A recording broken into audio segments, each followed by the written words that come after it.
काल मुख्यमंत्र्यांसोबत ओबीसी संघटनांची बैठक झाली, मात्र राष्ट्रीय ओबीसी महासंघ त्या बैठकीत नव्हता। एकंदर त्या बैठकीमध्ये काय झालं आणि त्यावर राष्ट्रीय ओबीसी महासंघाची काय भूमिका आहे हे जाणून घेण्याचा प्रयत्न करूया। आपल्यासोबत तायवाडे सर आहे। सर, काय नेमकी तुमची भूमिका आणि कालच्या बैठकीमधून काय निघालं असं वाटतं?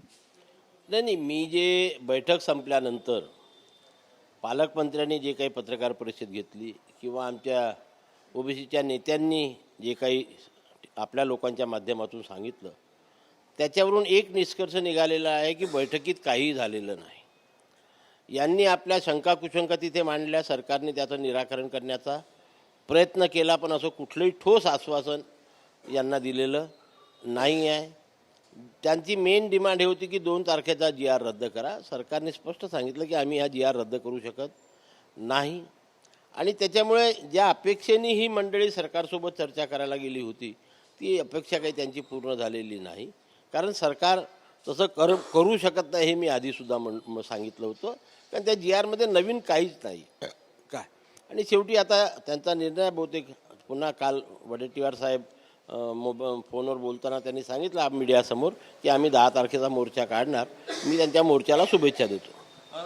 सर, पात्र शब्द जो आहे त्या GRमध्ये, या पात्र शब्दावरून सगळा घोळ होताना दिसत आहे, त्याचं नेमकं काय? अरे, मी वारंवार बोललो आहे की पात्र शब्द असो किंवा नसो काहीच फरक पडत नाही, कारण कोण अर्ज करू शकतो हे पुढे सांगितलेलं आहे ना, की ज्या व्यक्तीला कुणबी मराठा जातीचं प्रमाणपत्र पाहिजे त्या व्यक्तीचा नातेवाईकाकडे, आता नातेवाईक कोण हे 2000 आणि 2012च्या याच्यात दिलेलं आहे की पितृसत्ताक पद्धतीने वंशावळीनुसार जे नाते जुळतात त्या नातेवाईकापैकी कुणाकडे कुणबी जातीचं प्रमाणपत्र असेल, त्याची व्हॅलिडिटी झाली असेल आणि तो एक ॲफिडेविट तयार करून देत असेल की बा ह्या वंशावळीनुसार हा मागणी करणारा व्यक्ती माझा नातेवाईक आहे, माझ्याकडे जात प्रमाणपत्र असल्यामुळे यालासुद्धा कुणबी जातीचं प्रमाणपत्र देण्यात यावं, हे ॲफिडेविट झाल्यावरच तो अर्ज करू शकणार आहे, अदरवाईज अर्जच करू शकणार नाही। आणि तो अर्ज केल्यावर बाकीची माहिती भेटल्यावर पुन्हा त्याची चौकशी होईल। चौकशी झाल्यावर जर ती कंपोनंट अथॉरिटी समाधानी झाली तरच ते सर्टिफिकेट इश्यू होणार आहे। मग ज्या व्यक्तीच्या वडील, आजोबा, पणजोबा, खापर पणजोबा यांच्या महसुली किंवा शैक्षणिक कागदपत्रावर कुणबी मराठ्याची नोंद आहे, त्याला सर्टिफिकेट देण्यापासून कोण थांबवू शकते?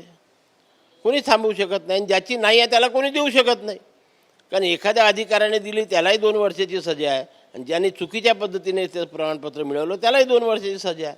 तो अधिकारी आपली नोकरीजवळ धोक्यात टाकणार आहे। वडेट्टीवारांनी प्रश्न उपस्थित केला आहे की हा जो GR आहे, या GRमुळे लाखोच्या संख्येने जे मराठा आहे ते ओबीसीमध्ये सहभागी होईल, मग ओबीसीचं काय? अहो, मी पाहिलं की काहीच फरक पडलेला नाही। तुम्हाला आठवत असेल मागच्या 2 वर्षापूर्वीसुद्धा जेव्हा 58 लाख नोंदीचा खूप या लोकांनी बाऊ केला होता, तेव्हा ज्या दिवशी वाशीला तो सगळ्या सोयऱ्याचं एक ड्राफ्ट नोटिफिकेशन सरकारने काढलं होतं, तेव्हा हे सर्व की नाही आता 3 कोट मराठे कुणबी झाले न ते ओबीसी झाले। मी तेव्हा आपल्यासमोरच सांगितलं होतं की एकही झालेला नाही, ह्या सर्व नोंदी जुन्याच आहे। आज त्यांना कटलं की नाही, एक सर्व नोंदी जुन्या, आणि जुन्या म्हणजे जरांगेच्या आंदोलनाच्या पूर्वीपासून, कारण ह्या सर्व नोंदी 1967च्या पूर्वीच्या आहे, आजच्या नोंदी नाही आहे। आमचा त्याच्यामध्ये आमच्या बापदादाचा समावेश आहे त्याच्यामध्ये काय। आणि म्हणून कसं आहे की आपण बोलताना कशाच्या आधारावरती वक्तव्य करतो ते जपून जर केलं तर समाज हा भयभीत होत नाही, समाज दिशाहीन होत नाही, आणि म्हणून कुठल्याही प्रकारचा काही याच्यामुळे फरक पडणार नाही आहे। ओबीसीच्या आरक्षणाला कुठेही धक्का लागलेला नाही। 10 तारखेला ओबीसीचा नागपुरात मोर्चा निघणार आहे, तुम्ही सहभागी होणार आहे? नाही, त्यांची मागणी वेगळी आहे, ज्या मागणीशी मी सहमत नाही। त्या मागणीशी मी सहमत नसल्यामुळे त्या मोर्चामध्ये सहभागी होण्याचं काही कारण नाही, आमची संघटना त्याच्यामध्ये सहभागी होणार नाही। नक्कीच सरकार कडून काहीही तोडगा त्यावर निघालेला नाही आणि 10 तारखेच्या मोर्चामध्ये आम्ही सहभागी होणार नाही, असं बबनराव तायवाडे यांनी स्पष्ट केलं आहे। कॅमेरामॅन साईसह सुनील ढगे, TV9 मराठी, नागपूर।